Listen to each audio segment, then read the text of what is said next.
Hello friends, CA Chetan this side and I welcome you all to Skillshot.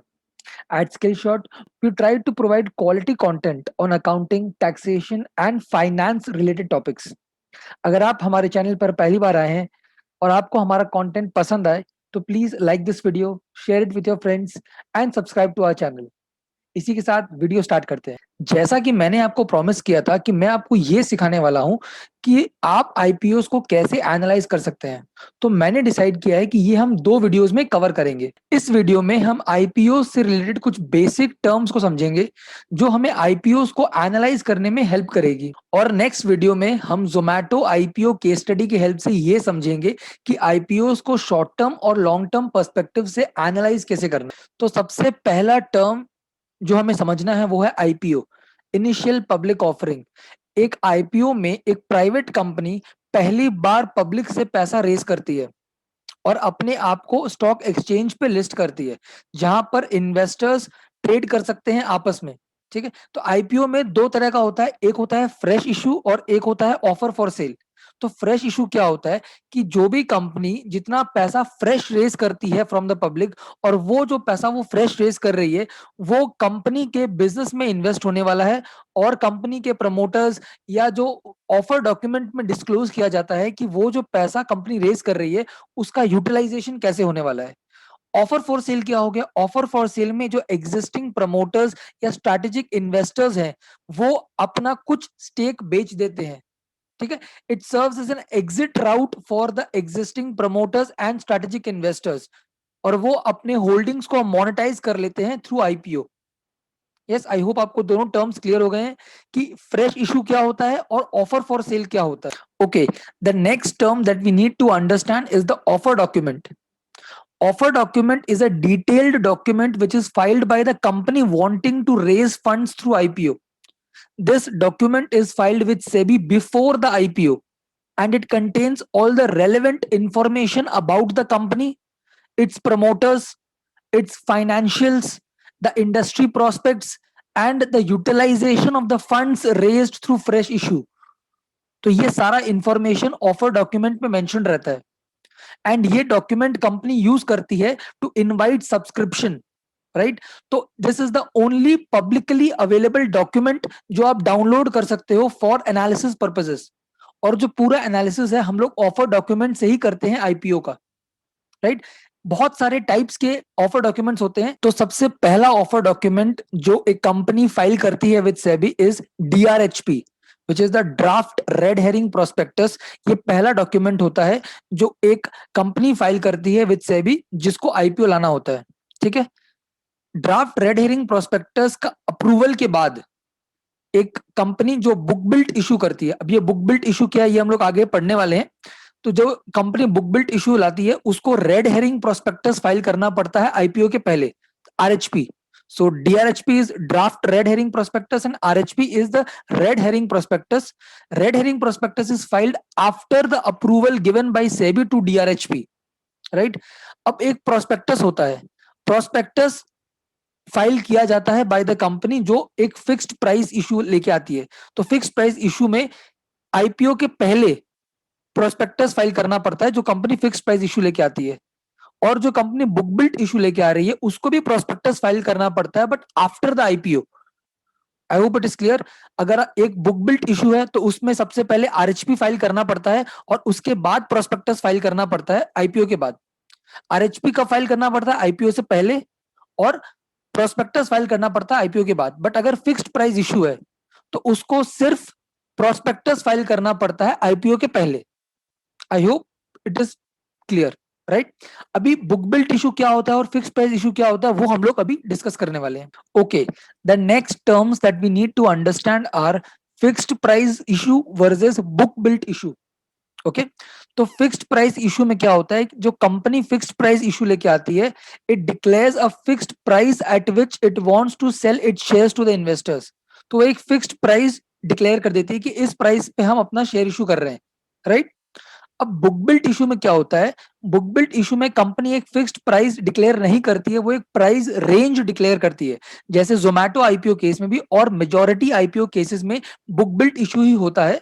Zomato IPO case में जो price range declare किया गया है company के द्वारा, इट इज ₹72 to 76। तो 72 से 76 के बीच में इन्वेस्टर्स को बिडिंग करनी है। अब बिड का प्रोसेस आपको ऑलरेडी पता है, ये ऑक्शन के जैसे होता है, बट ऑक्शन में आप कितना भी बिडिंग कर सकते हो। यहाँ पर जो बिड का जो रेंज है वो फिक्स कर दिया गया है। आप 76 से ज्यादा बिड नहीं कर सकते, 72 से कम बिड नहीं कर सकते। तो अगर आपको चांसेस बढ़ाने हैं आपके आईपीओ में शेयर्स आने के, ऑब्वियसली उसके लिए आपको ज्यादा अमाउंट पे बिड करना होगा, राइट। अगर एक कंपनी का आईपीओ डिमांड में है तो जो इन्वेस्टर्स हैं वो हायर अमाउंट पे बिड करते हैं ताकि शेयर्स उनको मिल जाए, राइट। तो 72 से 76 का जो प्राइस रेंज है, अब क्या होगा, जो इन्वेस्टर्स है वो बिडिंग करेंगे। बिडिंग करने के बाद जितना भी रिजल्ट्स आएगा कंपनी के पास, उसके हिसाब से लास्ट में शेयर प्राइस डिसाइड होगा, डिपेंडिंग अपॉन इन्वेस्टर्स ने कितना कितना बिड किया है। तो हम लोग अज्यूम कर रहे हैं कि अगर एक पर्टिकुलर आईपीओ का हाइप बहुत ज्यादा होता है तो जनरली इन्वेस्टर्स उसके हायर साइड पे बिड करते हैं, तभी उनको शेयर्स अलॉट होता है, राइट। सो आई होप आपको बुक बिल्ट इशू और फिक्स्ड प्राइस इशू में डिफरेंस समझ में आ गया होगा। The next point that we need to understand are the types of investors in an IPO, कि एक आईपीओ में कितने टाइप के इन्वेस्टर्स होते हैं। तो there are majorly three types of investors in an IPO. Number one are the QIBs, that is qualified institutional buyers. Number two, we have RIIs, which are retail individual investors. And the third, we have NIIs, which are non-institutional investors. So now let's understand each of these types of investors in detail. The first being the QIB. These are qualified institutional buyers. These are big institutions like mutual funds, foreign institutional investors, venture capital funds, insurance companies, pension funds, commercial banks, provident funds. These are big institutions that invest in the IPOs of companies, right? Under the QIB category, we have a subcategory called the anchor investor. Now, the anchor investor invests in an IPO before it opens for the public. The minimum application is of rupees 10 crores and a maximum of 60% of the QIB portion can be allocated to the anchor investor. इसका मतलब क्या हुआ कि anchor investor एक बड़ा investor है जो public के आईपीओ ओपन होने से पहले उस आईपीओ में इन्वेस्ट करता है। तो ये क्यूआईबी कैटेगरी का एक इन्वेस्टर है। तो क्यूआईबी कैटेगरी को जितना परसेंटेज एलोकेट होता है उसका maximum 60% can be allocated to the anchor investor even before the IPO begins for the public. So the next category of investor is the retail individual investor. तो ये category हो गया आप और मेरे जैसे लोग जिनको maximum amount of investment allowed है 2 लाख रुपए तक का। तो आप और मेरे जैसे रिटेल इन्वेस्टर्स, हम लोग किसी आईपीओ में 2 लाख रुपए से ऊपर का इन्वेस्टमेंट नहीं कर सकते। मतलब अगर किसी कंपनी का शेयर प्राइस 100 रुपीज है तो हम लोग 2000 शेयर से ज्यादा सब्सक्राइब नहीं कर सकते, आईपीओ में अप्लाई नहीं कर सकते, because we fall under the retail individual investor category. So the final category is non-institutional investors. So ये fall करता है between QIBs and RIIs. Basically जो investors हैं, जो institutions तो नहीं है, but जो 2 लाख रुपए से ज्यादा इन्वेस्ट कर सकते हैं उनको हम लोग कैटेगराइज करते हैं अंडर नॉन इंस्टीट्यूशनल इन्वेस्टर्स। और इसको हम लोग हाई नेटवर्थ इन्वेस्टर्स के नाम से भी जानते हैं, HNI clients, right. So I hope आपको तीनों कैटेगरी के इन्वेस्टर्स का नॉलेज आपको हो गया है। यस, अब आगे हम सीखने वाले हैं कि लॉक इन पीरियड क्या होता है और ये सारे इन्वेस्टर्स का लॉक इन पीरियड कितना कितना रहता है। The next term is lock in period. तो लॉक इन पीरियड क्या होता है? It is that period during which the investors are restricted to sell their investments. मतलब उस दौरान आप अपना शेयर्स जो आपने परचेज किया है वो आप नहीं बेच सकते हो, राइट। सो अगर आप लॉक इन पीरियड का बात करो for QIBs and anchor investors, it is 30 days from the date of listing of the IPO. तो जिस दिन आईपीओ लिस्ट होता है मार्केट में, वहां से 30 डेज तक एंकर इन्वेस्टर और other qualified institutional buyers cannot sell their investments. Whereas for retail individual investors and non-institutional investors, the lock-in period is zero. There is no lock-in for the shares purchased in the IPO. I hope it is clear. The next topic that we are going to discuss is the SEBI listing norms. तो एक company को अगर अपने आप को stock exchange पे list करवाना है, then it has to fulfil the criterias that are listed by the SEBI. तो बहुत सारा एलिजिबिलिटी क्राइटेरियाज है जो सेबी लिस्ट डाउन करती है for companies that want to get listed on the stock exchange platform, right. So सबसे पहला जो सबसे बेसिक क्राइटेरिया होता है वो है प्रॉफिटेबिलिटी रूट। तो अगर एक कंपनी का ट्रैक रिकॉर्ड है ऑफ प्रॉफिट्स, इट इज, वो ट्रैक रिकॉर्ड देखा जाता है कि उसका प्रॉफिट का एक ट्रैक रिकॉर्ड होना चाहिए, only then it can list itself in the stock exchange platform. But the companies that do not have a track record of profitability and are currently making losses, in that case even they can list themselves on the stock exchanges, but not through the profitability route but through the QIB route। QIB is qualified institutional buyers route। उस root से वो companies अपने आप को list कर सकती है। तो बेसिकली सेबी ने अपने लिस्टिंग नॉर्म्स को रिलैक्स किया है फॉर टेक्नोलॉजी स्टार्टअप्स, लाइक जो स्टार्टअप जो टेक्नोलॉजी बेस्ड स्टार्टअप्स है जिनको स्केलेबिलिटी और रेवेन्यू अचीव करने के लिए प्रॉफिटेबिलिटी को सैक्रिफाइस करना पड़ता है, उनके लिए सेबी ने एक अलग से प्लेटफॉर्म डेवलप किया है which is known as the innovators growth platform. And because this platform has been recently set up by the SEBI, और इसके अनाउंसमेंट होने से ही बहुत सारी technology driven startups like Zomato, Pepperfry, Byju's, Policybazaar, Flipkart are all coming up with their IPOs this year, right. So अगर कोई सोच रहा है कि यार अगर लॉस मेकिंग कंपनी है तो वो अपने आप को लिस्ट कैसे करा रही है, it is only because they are able to do this through the QIB route. Profitability route से तो ऑब्वियसली वो नहीं कर सकते हैं, but the QIB route is very risky and SEBI knows this. Why? Because इन कंपनीज का जो क्यूआईबी रूट से अपने आप को रजिस्टर करवा रही हैं, अपने आप को लिस्ट करवा रही हैं, they do not have a track record of profits and they are loss making companies. And SEBI does not want कि जो इन्वेस्टर्स है वो ऐसी रिस्की कंपनीज में ज्यादा पैसा लगाएं, and therefore the companies that list themselves through the QIB route has to mandatorily have 75% of their capital, of their issued capital allocated to the QIBs। तो 75% उनको QIB से ही पैसा रेज करना पड़ेगा। Only 10% of the funds can be raised through retail investors। So this is the rule। सिर्फ 10% पैसा जो भी वो इशू साइज लेके आ रहे हैं उसका 10% पैसा ही वो रिटेल इन्वेस्टर्स से रेज कर सकते हैं, उनको 75% तो क्यूआईबी से ही रेज करना पड़ेगा। And we also have the non institutional investors. So basically SEBI ने ये जो रूल निकाला है of 10% maximum cap for the retail investors, ये उनको, ये basically to safeguard the investors जिनको उतना रिस्की प्रोपोजिशंस में इन्वेस्ट करने का एक्सपीरियंस नहीं है। एंड देयरफॉर सेबी चाहती है कि ज्यादा रिटेल इन्वेस्टर्स ऐसे शेयर्स में पैसा नहीं लगाएं जिनमें इतना ज्यादा रिस्क है, because they do not have a track record of profitability। So I hope आपको ये listing norm समझ में आ गया है। The next term that we're going to study is the IPO gray market। Now IPO gray market is a parallel market where a company's shares are traded unofficially before the IPO।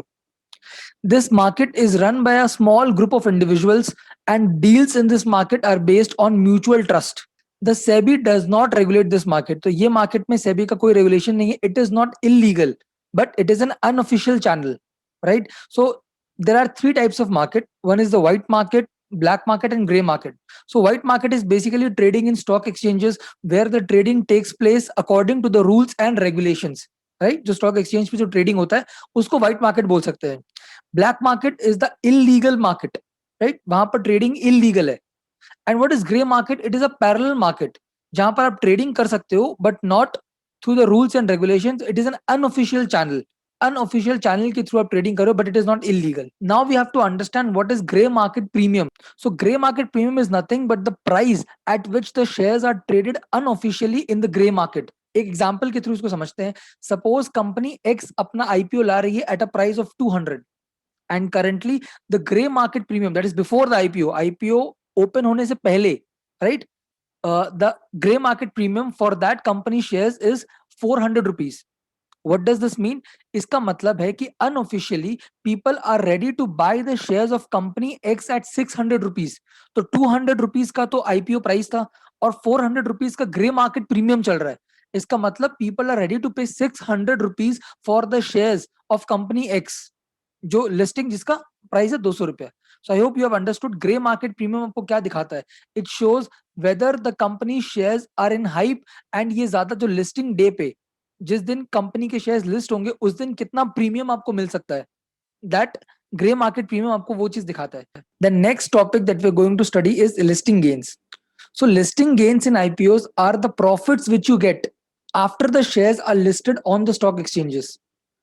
So basically the gains that you are getting, जो आपको profit हो रहा है जब shares list हो रहा है stock exchange पे, उस प्रॉफिट को हम लोग लिस्टिंग गेन्स बोलते हैं. तो ये लिस्टिंग गेन्स होता क्यों है?